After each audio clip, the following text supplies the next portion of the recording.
Hello, Jed Gottlieb from the Boston Herald here with Catherine Capozzi for another guest listed guitar of Axe Monkey, of film scoring, theater scoring, Bring Us Your Women project, a lot of stuff. Yeah, a lot of stuff. Yeah, so I kind of wanted to talk about flavoring your playing with stuff that's not just straight up derived from American rock and roll or British rock and roll. Mm-hmm. This is all I can do is like.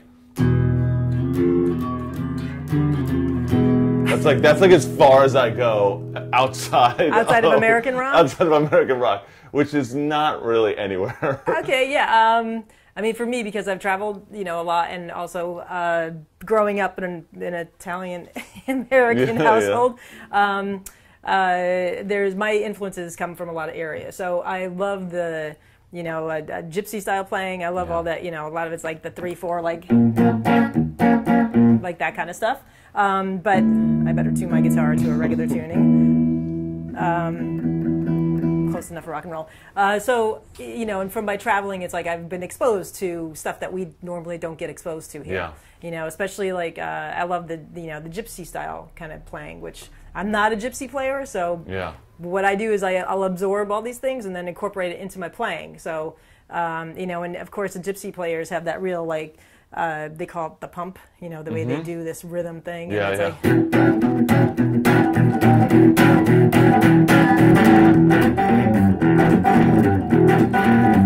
it's Can you play a little, like some snatches from a couple songs from that to kind of show the range of what you did there? Because, you really are like jumping around continents. All right, so here's I'll take... Ishtar was one of the ones that we did, and also because a lot of what I do, I work with a couple different tunings on my guitar. Yeah. So this guitar is usually set up for drop D tuning, and my other guitar is drop C. So there's a couple tunes that I'll do right now that were in drop D tuning, but I'll give you. Okay, this one is Ishtar.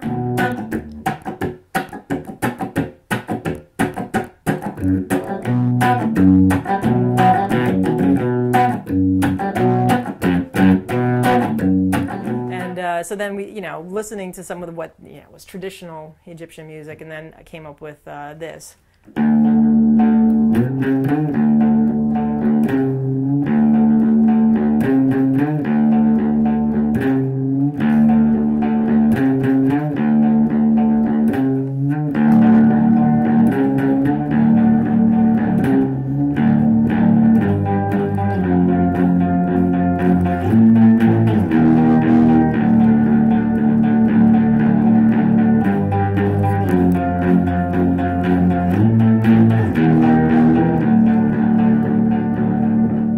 That's like completely so dark. It's so dark. Right? It is. Obviously, like a lot of it is about rhythms. Mm-hmm. But what about like, is like chord voicing key, or is it just like, are they just augmenting their chords a little bit with like sevenths or ninths to kind of like? Sure. To all of a sudden you're like in a different world with just like a little twist. Yeah, I mean, I think for me, when I try to write guitar parts, what I always try to do is I layer it. So I always take like, okay, here's like, like I'll just take a simple, well, maybe I should use D because I'm in D.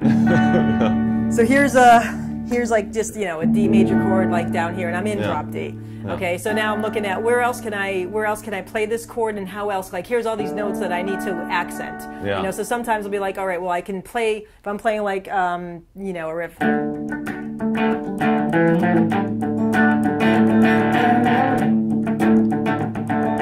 So then I'll be like, all right, I'm going to also like accent that down, on these lower notes.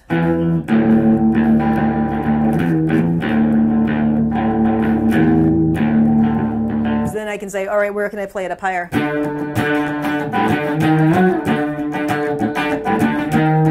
And meanwhile, now this is the layer because we're layering all these things on top of one another. So eventually, when you hear the ultimate track, you're not going to be able to pick out really what's going on, but I like to layer and add all these things because they're like, sometimes it's not the full chord, it's like little pieces of a chord that you'll play higher up on the neck, and it gives like a different voicing, so it enhances certain parts of the chord. Yeah. Before we let you go, because you have the EBow here. Yes. Tell us about the EBow and show us what it does quickly. Okay, well the EBow is my go-to sound toy to make the guitar sound like something that's not a guitar. Yeah. So usually what I do, especially for a lot of the stuff I do that has like these Middle Eastern kind of vibes, what I'll do is I'll turn this little guy on, and what it does is it vibrates a string in between, like it creates like this little feedback.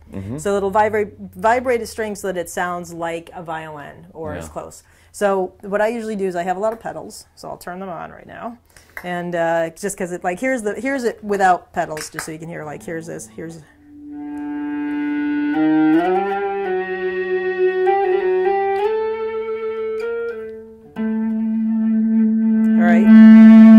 And also when you have to have certain pickups turned down so that, technically what they recommend is that you turn your tone down because it can be pretty harsh. Okay. I like it pretty harsh because it just like, it it accents stuff. Sure. So here's like another way of doing that. I'm going to put down my distortion, which I have a fuzz factor here.